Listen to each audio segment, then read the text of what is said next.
I see it right there, it's a round disc.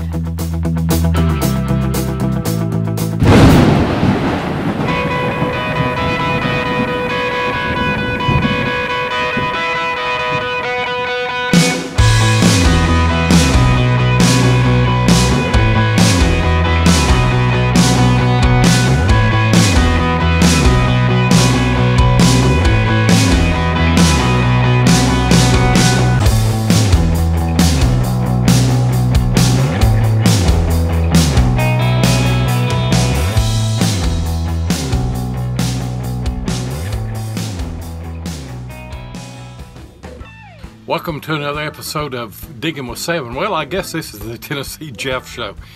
It's summertime and it is hot, and we're only able to hunt like an hour and a half in the mornings. Jeff down in Middle Tennessee and me up in Kentucky. And you've been seeing some of my clips on Digging with Seven episodes. Here are some that Jeff has found over the last month or so. So we'll call this the Tennessee Jeff Show. I just got through mowing the yard and thought I'd try Equinox out for a few minutes, and I wasn't going to film, and I didn't really think I'd find much, but got a good target in the hole. Seven will like it anyway. So it's a good find. Excuse me. Big old harmonica reed. Look at there, Seven. Ring up like new money. And then of course I do have a couple other finds if I can get them out of the case with my one hand. Got a here's another good one, suspender clip, well, part to one. It's got some writing on it and I can't make it out. It's gonna have a patent date, I believe. And then of course this right here, it's an old I believe it's a fishing net weight. I believe that's what it is.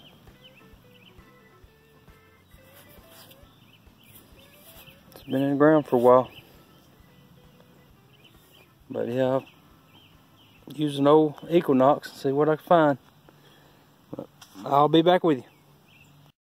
Alright, I've got a good find here. It's really don't know what it is, but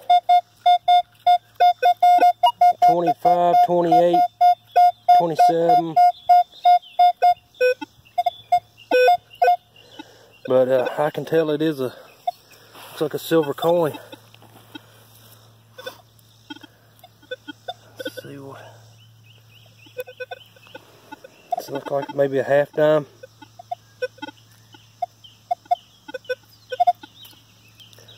No, it's one dime. Yep, a dime. S mint mark.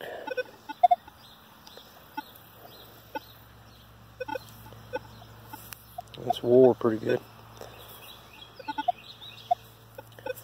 Barber dime. I've only got one. This is my second Barber dime. 1911.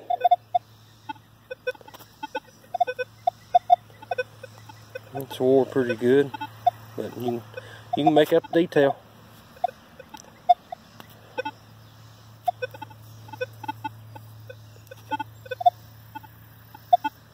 I'll take it.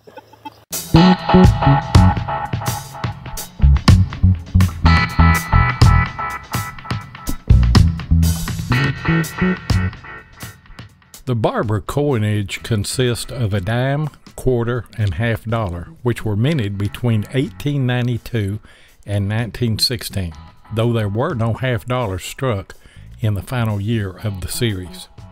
By the late 1880s, there were increasing calls for the replacement of the seated Liberty design, used since the 1830s on most denominations of silver coins.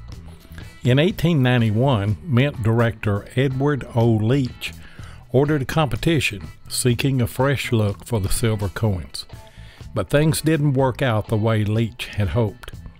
as only the winner of the new design competition would receive a cash prize. Invited artists refused to participate, and no entry from the public proved suitable. So Leach instructed the Mint's chief engraver, Charles Edward Barber, to prepare a new design for the dime, quarter, and $half. Barber's design changed the obverse from the seated Liberty to a Liberty head. This was enough to secure Leach's endorsement, and the changes were approved by President Benjamin Harrison in November 1891. Striking of the new coins began in January 1892. And here's something you may not know. If you're lucky enough to dig an 1894 Barber dime struck at the San Francisco Mint, you could be rich. An 1894 S Barber dime recently sold at auction for $1.9 million, fetching such a prize since there were only 25 ever minted. Alright, I've got a neat little piece in the hole. I believe it's a piece of suspender clip, part to the one I found the other day after I got through mowing. But it's a neat little piece. Until grabbed onto the belt. I've never quite found one like that. Is that a crown or something? No, it's just decorative, I believe. But the other piece I found had the patent date on it, and it was June the 7th, 1881, I believe is what it said. So, still a good find. I'm not sure what this is. Maybe a base to a lamp. Got all kind of decorations around it there. I'll take it. Alright, I've got a neat little piece right here. It was probably about 8 inches deep. And then I believe it's the top part to a lantern. Not 100% sure, but I believe that's what it is. And then this is in there with the big square nail, and there's a piece of brick.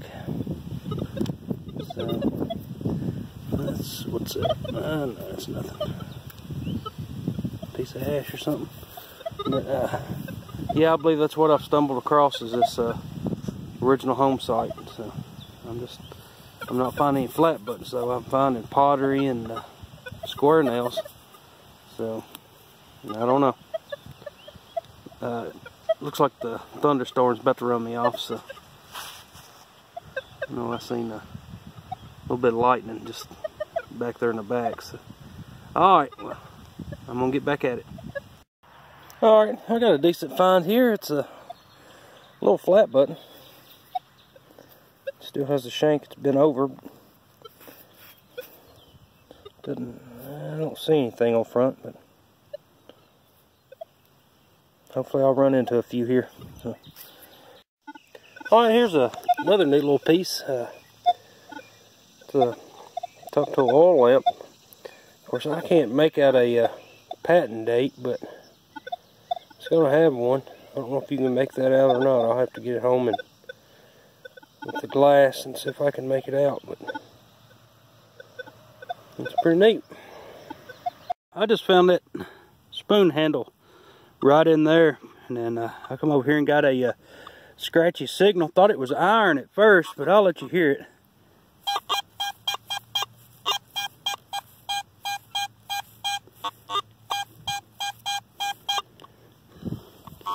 It's got a great signal to it. Take my earphones off. I see it right there. It's a round disc. I don't know if you can see it there. Right there. That's going to be a largie. I bet it's going to be a large cent. Yep, sure is. See the 1 cent on it? It's been holed.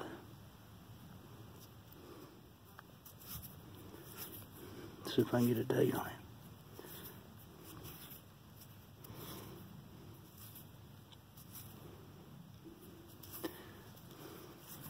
Mud won't just stick to it.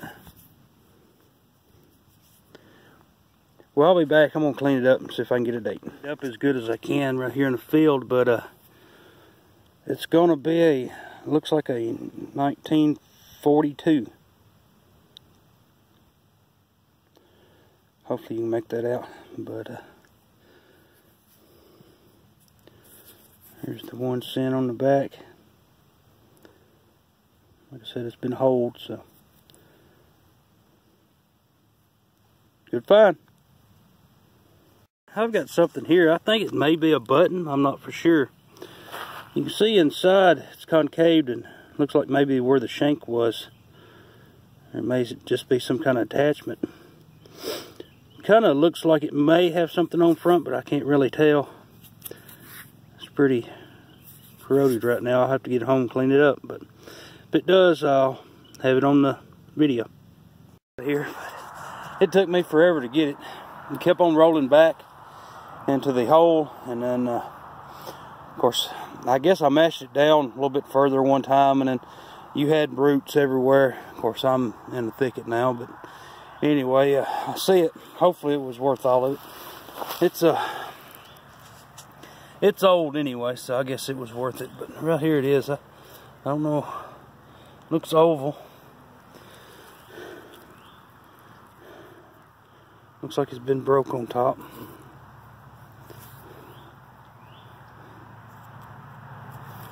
I'm not sure what it is. It might be a keyhole cover for no lock.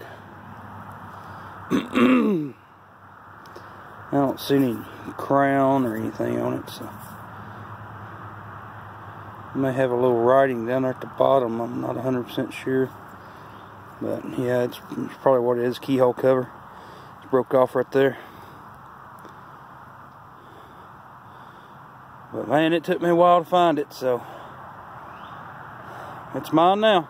I'm back with that piece I just found. I cleaned the back of it off a little bit, and it's got some numbers. I don't know if you can make that 2477, so yeah, it's probably a lock.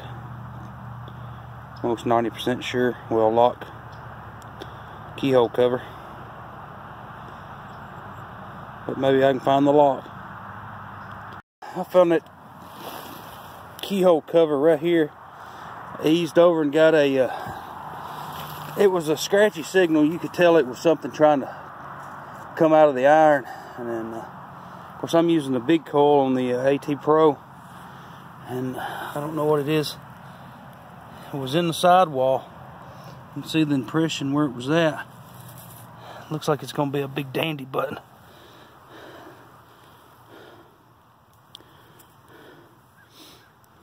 What's a big button? Big Tombac. Man, that's a great button. Got anything on the front? Man, that's a beautiful button.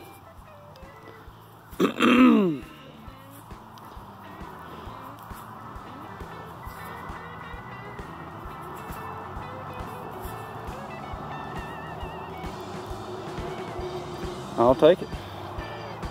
Hey guys, I want to remind you that Tennessee Jeff and I have a podcast every Thursday night on Spreaker.com. It's called Relics Radio. It's at 8 o'clock Eastern. We always have a great guest and we always have a good time. And by the way, the Relics Radio t-shirts are now available. Go to www.detectees.com. Ken and Mark Guthrie with Detectees there. And be the first on your block to get the Relics Radio t-shirt. Join the club. We'll see you next Tuesday on YouTube, and we'll see you next Thursday on Relics Radio.